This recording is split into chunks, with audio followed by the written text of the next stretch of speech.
Uma palavra de esperança com o pastor Wagner Aprígio. Nos apoie nesta missão. Vamos juntos propagar o Evangelho de Cristo Jesus. Se esse canal tem sido bênção para você, então curta as nossas mensagens, inscreva-se e ative as notificações. Vamos compartilhar esperança. Fique agora com mais uma mensagem transformadora para a sua vida. Mateus, capítulo de número 16. Quem encontrou, diga amém. Senhor, fale conosco, abre a porta do nosso coração, ministra uma mudança poderosa em nossa mente, nossa estrutura. Nós te amamos, te bendizemos e somos teu povo, teus filhos, somos teus em Cristo Jesus. Amém. Glória a Deus. Vamos lá. Eu quero aqui começar falando do tema da mensagem, tá bom? Do tema da mensagem. Vamos lá. O tema da mensagem é um tema que eu estou falando de forma contínua e ininterrupta.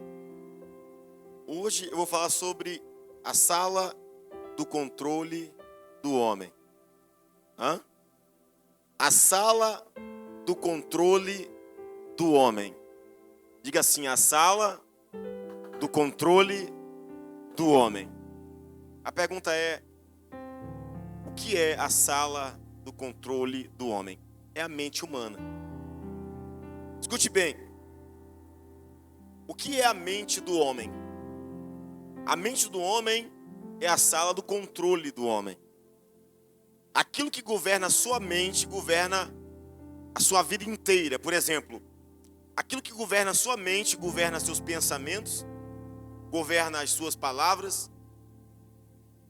governa as suas atitudes, seu comportamento, governa os seus hábitos e vai governar o seu destino.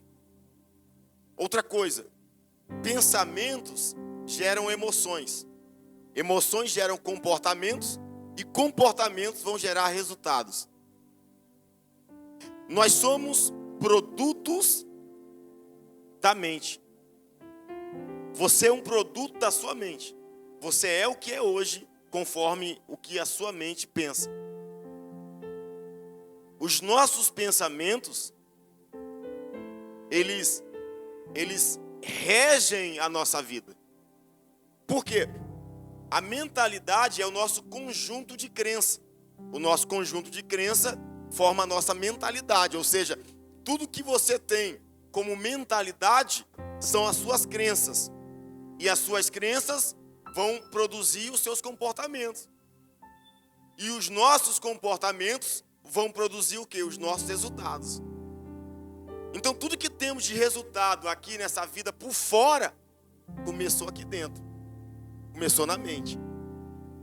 Então por que eu estou te falando que a mente humana é a sala do controle humano? Eu vou te mostrar segundo a palavra de Deus. Mateus 16. Nós vamos observar duas histórias pertinentes, onde no primeiro momento o apóstolo Pedro, ele se permite ser governado por Deus. Ele deixa Deus dominar a mente dele. Ele abre para que o Espírito Santo dominasse sua mente. Agora, na segunda parte da história, você vai perceber o mesmo Pedro se permitindo que Satanás dominasse a mente dele. Pastor, pode. A Bíblia diz que a mesma língua que louva a Deus, amaldiçoa os filhos de Deus. Então, pastor, é possível um crente, em um momento, ser dominado por Deus, pensar nas coisas de Deus, e no outro momento pensar nas coisas do inimigo, do mundo? É possível, eu te mostrar biblicamente agora. Vamos lá? Primeira parte da história, a parte positiva da história. Mateus 16, versículo 13 em diante. Diz bem assim: chegando Jesus à região de Cesareia de Filipe, perguntou aos seus discípulos. A primeira pergunta de Jesus é destinada aos discípulos, quer dizer, aos crentes, quer dizer, à igreja. A primeira pergunta dele, ele pergunta aos discípulos. E aí, por que Jesus não pergunta ao mundo? Porque o mundo não tem parte com ele. O mundo não o obedece. Ele pergunta aos discípulos, para que os discípulos falassem o que o mundo dizia a respeito de Cristo. O que a multidão dizia a respeito de Jesus? Vamos lá. Jesus perguntou aos discípulos: quem os outros dizem que o Filho do Homem é? Ou seja, o que o seu vizinho, que ainda não recebeu Jesus, né? Seus colegas de trabalho que não creem em Cristo, o que os seus parentes que não acreditam em salvação, o que eles dizem sobre Cristo? Foi isso que Jesus perguntou aos discípulos. Quem os outros dizem que o Filho do Homem é? Os discípulos responderam: alguns dizem que é João Batista, outros Elias, e ainda outros Jeremias ou um dos profetas. Percebe que quando Jesus faz uma pergunta, é automático. Os discípulos, diga assim comigo, respondem. Lembra, o que é falar? Falar é verbalizar os meus pensamentos. Os discípulos estão falando o que eles viram e o que eles pensavam concernente à multidão. E o que a multidão disse sobre Jesus? Eles disseram, Jesus pode ser. Alguns estão dizendo que Jesus é João Batista. Outros dizem que Jesus é Elias. E ainda outros Jeremias ou um dos profetas. Ou seja, a multidão acredita que Jesus pode ser qualquer um dos profetas. Por que eles falam isso? Porque eles acreditam nisso. Lembra, o que você fala está denunciando, identificando o que você crê. O que você fala sobre Jesus? Quem é ele para você? A sua resposta identifica a sua crença nele. Beleza, a multidão diz que Jesus podia ser João Batista, podia ser Jeremias, Elias e qualquer um outro profeta. Só que Jesus não quer saber somente o que a multidão dizia, o que a multidão pensava. Jesus queria saber mesmo o que os seus filhos pensavam sobre ele. Por que Jesus pergunta? Jesus pergunta a eles para que eles falassem, colocassem para fora os pensamentos.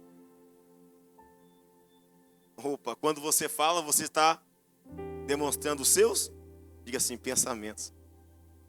Se eu falo muita besteira é porque o pensamento está cheio, o coração também está cheio. Se eu reclamo muito é porque meus pensamentos estão cheios, meu coração está cheio. O que eu mais falo é o que eu mais creio. Cada palavra que você fala identifica o que você crê. Se você é daquele que diz, está muito difícil, não vai dar certo, é porque a sua mente tem uma crença que domina você para o lado negativo das coisas. Está ficando interessante. E vocês, perguntou ele, quem vocês dizem quem eu sou? Quem vocês dizem que eu sou? A igreja. Então Pedro respondeu, tu és o Cristo, o Filho de Deus. Pedro diz que Jesus é o Cristo, o Filho de... Ele está dizendo, Senhor, o que eu estou falando é o que eu creio.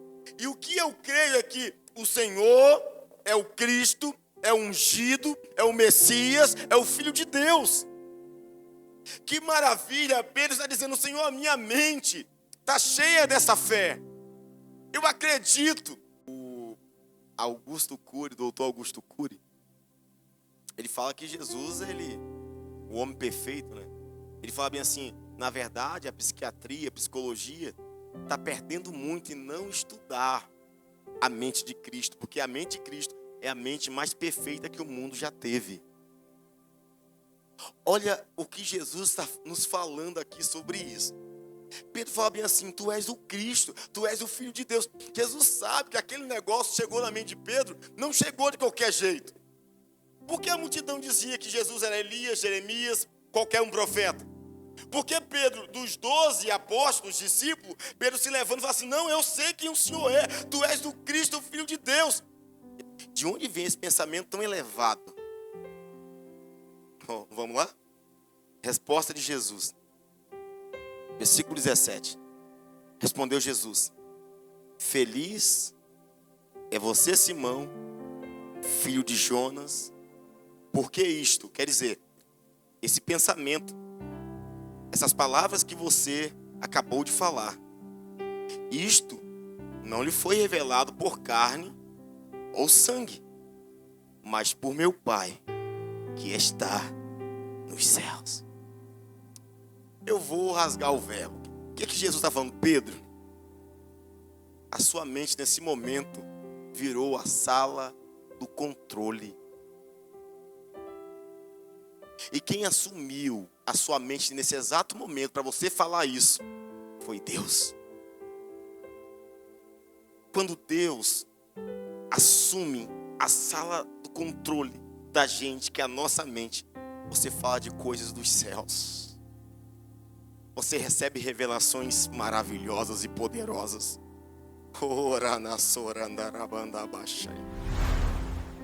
Quem tem a mente dominada por Deus, João, tem a revelação do alto. Quem tem a mente dominada por Deus, meus irmãos, é controlado pelas coisas dos céus. Você não fica mais dando bobeira falando das coisas terrenas, morrendo por elas, sofrendo por elas. Não, a sua mente está elevada. Deus está na sala do controle, está na sua mente, te dando revelações, pensamentos que ninguém tinha, que ninguém tem. Ele te dá revelações. Enquanto a multidão dizia: tu és o Jeremias, tu és o Elias, tu és um profeta, sei lá, tu és o João Batista. Ele falou assim: não. A cena é o seguinte: já assistiram Divertidamente? Aquilo é top, né? Divertidamente, né? Aqui dentro da cabeça da menina, né? Tem lá as emoções. É exatamente isso. Quando você está cheio das palavras de Deus, dos pensamentos de Deus, tem alguém na sala do controle, na sua mente, só te dando palavras, revelações, direções. É assim que Deus faz. A Bíblia diz, Jesus falou: eu vou, mas eu envio o outro Consolador, o Espírito Santo, e Ele vos ensinará a falar na hora certa, vos dará as palavras para o momento certo. O Espírito, Ele assume esse controle da mente humana, e quando você dá a permissão a Ele, Ele vai te dando palavras.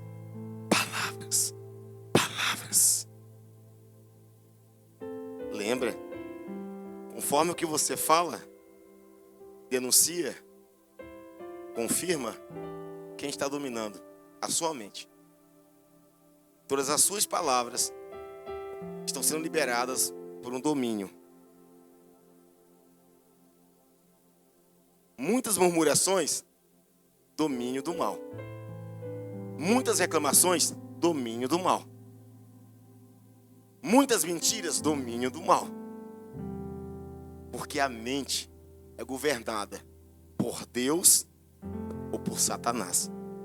Não, pastor, eu quero te mostrar. Vamos lá, gente. É a mesma pessoa, é o Pedro. Aqui, governado por Deus, falando as coisas do alto. Vamos olhar um pouquinho agora. Versículo 21. Versículo 21. Vamos lá, olha só. Desde aquele momento, passou pouco tempo. Desde aquele momento, Jesus começou a explicar aos seus discípulos que era necessário que ele fosse para Jerusalém e sofresse muitas coisas nas mãos dos líderes religiosos, dos chefes dos sacerdotes e dos mestres da lei, e fosse morto e ressuscitasse no terceiro dia. Então, quem? Diga assim, Pedro. Sim, o mesmo que estava sendo controlado mentalmente por Deus, falando das coisas de Deus, o mesmo. O que ele fez? Então Pedro, chamou Jesus à parte e começou a repreendê-lo. Quer dizer, ele deu um brigão com Jesus. Ele ficou chateado com Jesus e disse assim, repreendê-lo, dizendo, lembra, palavras. Ele falou no primeiro momento, o Senhor disse, essas palavras são frutos de um pensamento governado pelo céu. Agora ele fala de novo, olha o que Jesus vai dizer, qual é a origem das palavras de Pedro agora. Qual é a origem? Vamos lá. Jesus virou-se e disse a Pedro, para trás de mim, Satanás.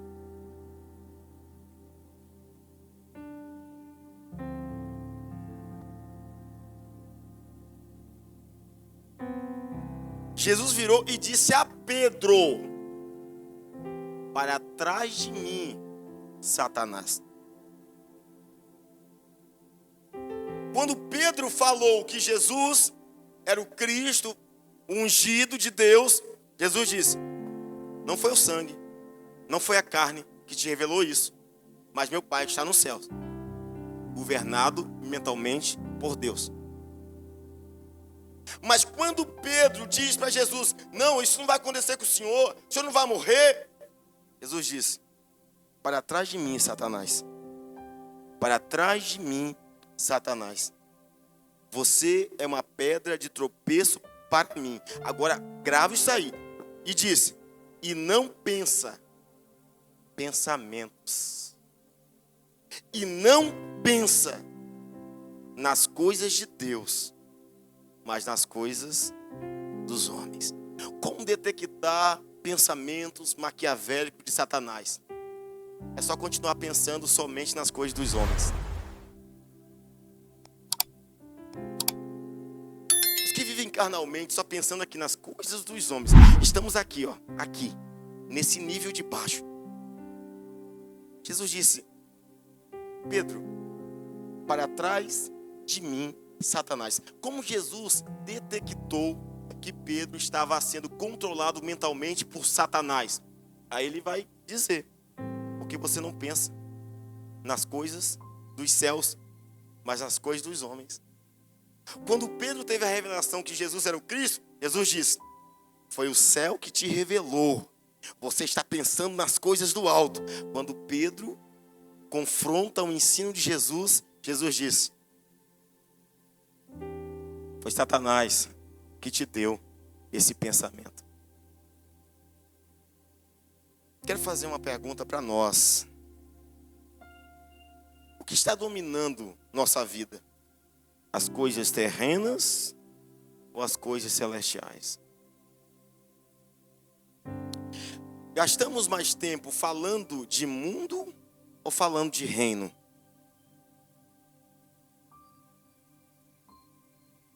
Quais são as palavras que têm saído de nossa boca? As palavras que saem da nossa boca só tratam de coisas efêmeras, triviais, carnais? Ou estamos falando palavras celestiais, palavras que elevam e adoram o nome de Jesus?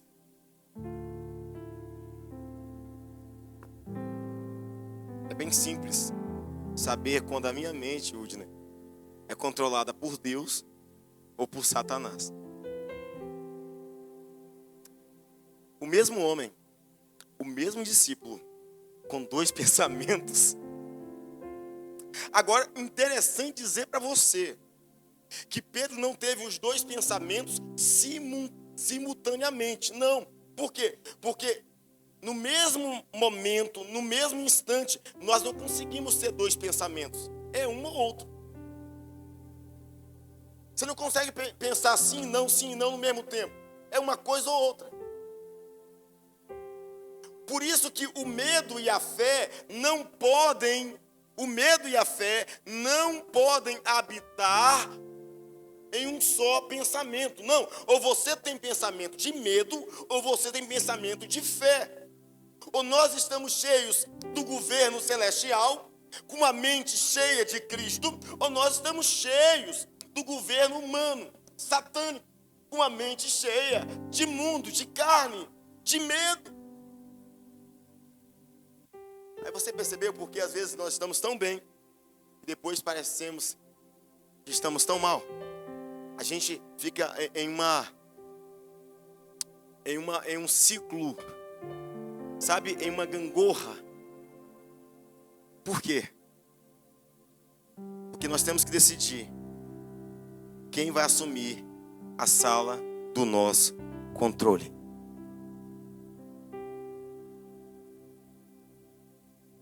Eu quero caminhar um pouquinho com você para algo que vai continuar mudando nossa história concernente a isso. Vamos para 1 Coríntios, capítulo 2. Pastor, como falar das coisas do alto? Como ter a boca falando cheia das coisas celestiais? Como fazer isso? Porque quem concorda que existe uma guerra, e às vezes você está muito bem, não, eu quero e tal, mas depois às vezes a gente está bem para baixo. Tem hora que eu quero tudo, tem hora que eu não quero nada. Pastor, como firmar meus pensamentos nas coisas do alto? Como firmar? O que fazer?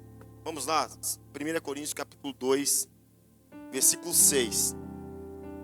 Versículo 6 em diante. Confira comigo, que coisa poderosa. Isso é para mudar a nossa vida, emocionalmente, familiarmente, financeiramente, profissionalmente, conjugalmente, em todos os âmbitos. Versículo 6. Entretanto, falamos de sabedoria entre os que já têm maturidade, mas não da sabedoria desta era, ou dos poderes desta era, que estão sendo reduzidos a nada. Olha o que Paulo diz: falamos da sabedoria, mas não da sabedoria desta era. Precisamos falar da sabedoria de quem então? Da sabedoria de Deus. Ou seja, e ele diz, falamos. Ou seja, se eu tenho a sabedoria de Deus na minha mente, eu preciso falar. O segredo é falar. Quando você fala, meu irmão, presta atenção, por favor. Eu estou vivendo, sabe? Meu Deus, sabe? Eu estou vivendo um tempo de coisas tão absurdas, tão maravilhosas em minha vida, que eu gostaria de compartilhar com você. E você só vai ficar para trás se você quiser. A Bíblia diz que a palavra de Deus é viva e eficaz. A palavra de Deus é viva e eficaz. Mas se a palavra de Deus, que é viva e eficaz, presta atenção, continuar aqui somente, olhem para cá. Pastor, eu tenho Bíblia. Eu tenho Bíblia de papel, tenho Bíblia no celular, eu tenho Bíblia. Presta atenção, se você apenas lê isso aqui, ainda não é suficiente. A palavra é viva e eficaz. Só que a palavra que é lida deve ser o quê? Falada. Jesus disse, as minhas palavras são espírito e vida. Palavras têm vida. Quando você lê um texto e você fala dele, então a palavra, ela toma proporção. Você chama a existência o que não existe como se existisse. Crie. Por isso eu falo. Não é só crer é um começo. Eu preciso falar do que eu creio. Pela fé entendemos que o universo foi formado pela palavra de Deus, de maneira que o que é visível foi formado do que era invisível. Você entende? Deus chamou a existência o invisível. Ele fez o invisível se tornar visível. Repitam comigo: falando. É a sua palavra. Eu quero te fazer um desafio, filho. Memorize um versículo. Memorize. Creia nele e fale. Fale e creia. Creia e fale. Fale e creia. Me fale daqui a um tempo se não vai chegar na sua vida exatamente o que você está falando pela fé. Presta atenção. Palavra de sabedoria, precisamos falar. Aí Paulo continua falando. Versículo 7. Ao contrário, repita comigo, falamos. Deixa eu te fazer uma pergunta. Você tem falado da palavra que você crê? Falamos. Falamos da sabedoria de Deus. A sabedoria de Deus deve ser falada. Falamos. Continua. Do mistério que estava oculto, o qual Deus preordenou antes dos princípios da era, para a nossa glória. Nenhum dos poderosos desta era o entendeu, pois se tivessem entendido, não teriam crucificado o Senhor da glória. Paulo estava dizendo: olha, tinha muita gente inteligente, com sabedoria humana, no tempo que Jesus foi crucificado. Se eles tivessem, crescem e falassem da sabedoria de Deus, eles não crucificariam o Senhor. Outros poderiam até fazer, mas quem tem a sabedoria de Deus e fala dela, não cai na onda dos outros. Pastor, tinha que acontecer, mas aquele que estava lá, que fez que acontecesse, é resultado dos pensamentos, palavras e escolhas de cada um deles. Novamente vou citar: emoções geram palavras, palavras geram comportamentos, comportamentos geram resultados. Paulo está falando o seguinte: eles pensavam assim, eles falavam assim, eles se comportaram assim, e eles tiveram resultado, se afastaram de Deus. Vamos continuar. Versículo 9. Todavia, Paulo vai fazer uso do Antigo Testamento. Ele quer fundamentar o ensino com a Escritura. Presta atenção, se nós cremos em algo, ou queremos crer em algo, eu preciso fundamentar o que eu creio na Escritura.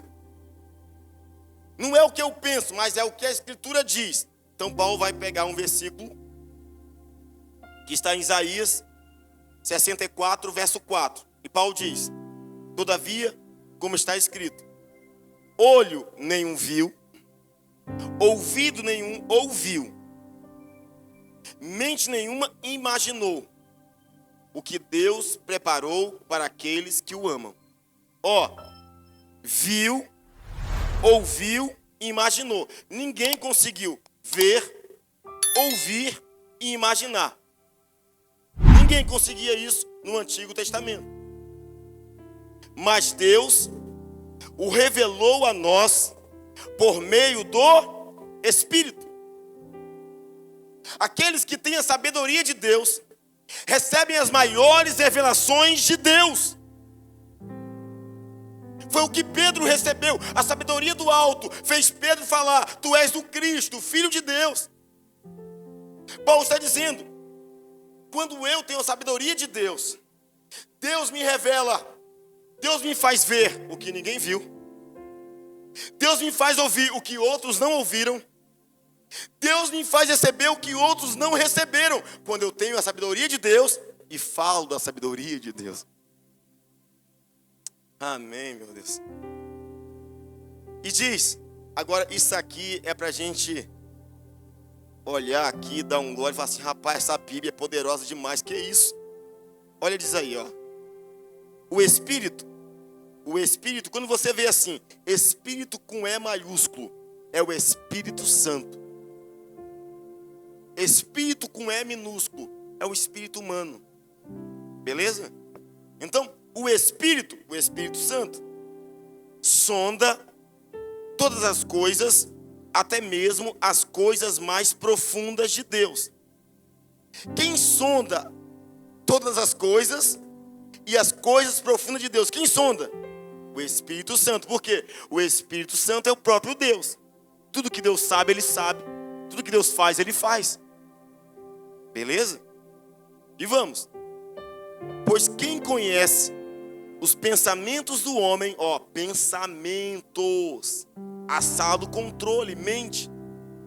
Quem conhece os pensamentos do homem que nele está, aliás, do homem, a não ser o Espírito, com E minúsculo, do homem que nele está. Ou seja, quem conhece o próprio pensamento do homem? Repita comigo, ele mesmo. Quando eu estou pensando, olhem para cá todos vocês. Eu estou pensando em alguma coisa. Vocês conhecem meu pensamento? Mas eu sei, o meu espírito sabe o que eu estou pensando. O que Paulo diz? Quem conhece o espírito do homem é o próprio homem. Quem conhece os pensamentos do homem é o próprio homem. Você conhece seus próprios pensamentos. Sabe o que isso quer dizer? Se você sabe que está pensando besteira, então não fale. Porque você conhece seu pensamento. Você conhece seu pensamento. É por isso que é melhor ouvir do que falar. Sabe o que eu aprendi no meu casamento? Se quiser, pode servir para o seu. Sabe o que eu aprendi? Na hora que cada um de nós está sentido, estamos tensos. Eu falei com minha esposa, ela sabe disso. Eu falo com ela o seguinte: eu aprendi que nem tudo que eu quero falar, eu preciso falar. Antes de falar, não pese o querer, pese se precisa falar. Quem gostou disso aí? Guarda isso aí. Nem tudo que eu quero falar. Tem coisa que eu quero falar, vocês não sabem que eu quero falar. Se vocês soubessem que eu quero falar quando eu estou com raiva. O espírito do homem, o meu espírito, conhece os meus pensamentos. Então eu sei o que eu posso falar e o que eu não posso falar. Quem está comigo aí? Tá ficando bom. E aí vamos lá, hein? Da mesma forma, ninguém conhece, ninguém conhece os pensamentos de Deus, a não ser o Espírito de Deus. Quem conhece o que Deus pensa? Paulo diz, primeiramente, ninguém, a não ser o Espírito de Deus. Vamos lá? E quem é o Espírito de Deus? É o Espírito Santo. E quem é esse tão amado, gracioso Espírito Santo? Quem é ele? Ele é aquela pessoa. Jesus disse assim: eu vou, mas eu enviarei outro. Quer dizer, outro da mesma forma, como eu, Consolador, o Espírito Santo, para estar no meu lugar. E ele estará com vocês e em vocês. Opa, que legal. Ninguém conhece o Espírito de Deus a não ser o Espírito. Ninguém conhece os pensamentos de Deus a não ser o Espírito de Deus. Mas tem uma brecha linda e uma lacuna de bênção para nós. É que esse Espírito de Deus, que é o próprio Deus, conhece o pensamento de Deus. Ele foi liberado. Para viver em quem? Para viver em quem? Quer dizer então que se eu recebo o Espírito Santo, que é o próprio Deus, então eu começo a conhecer o quê? Os pensamentos de Ninguém conhecia os pensamentos de Deus. Tanto que em Jeremias 29, o Senhor teve que falar para o povo: é eu que conheço o plano, o pensamento que tenho para vocês. Pensamentos de paz e não de mal, de prosperidade, não de ruína. Então Deus teve que falar: vocês não sabem o que eu penso sobre vocês. Mas no Espírito Santo, na pessoa do Espírito Santo, você passa a conhecer os pensamentos que Deus tem para você. Versículo 12. Vou falar com a boca bastante cheia, tá? Isso me dá orgulho de ser filho de Deus. Nós, coletivamente, nós, igreja, nós, corpo de Cristo. Não há individualidade, não há egoísmo, não há prepotência. Não, é nós, igreja, nós, povo de Deus. Nós, os que cremos em Cristo, nós, porém, não recebemos o Espírito com E minúsculo do mundo. Não. Ou seja, se não recebemos o Espírito do mundo, por que fala das coisas do mundo? Mas, o que nós recebemos? Mas recebemos o Espírito com E maiúsculo, Espírito Santo, procedente de Deus.